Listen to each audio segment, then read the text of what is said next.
மாடை ஓட்டிட்டு போயிருக்கான் போலீஸ் ஸ்டேஷன். பார்த்துட்டு சப் இன்ஸ்பெக்டர் 25 வருஷம் சர்வீஸில் இப்படி ஒரு நடக்கலையா சம்பவம்? எதுக்கியா 15 காலம் மாடை போலீஸ் ஸ்டேஷனுக்கு ஓட்டி வர? இதெல்லாம் மாட்டு சந்தையா இல்லை மாட்டு பண்ணையா? நீங்கள் நல்லா லாடம் கட்டுவீங்களாமே.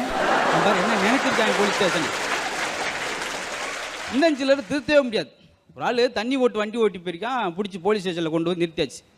ஏயா ஏன் தண்ணி ஓட்டு வண்டி ஓட்டினேன்? என்ன சொல்கிறீங்க நீங்கள்?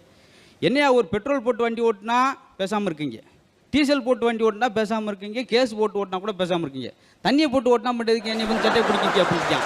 இல்லை அது வண்டிக்கு போகிறதா, இது உனக்குள்ள ஓட்டிருக்கா, என்ன வண்டி என்ன பிரித்து பேசுகிறீங்க?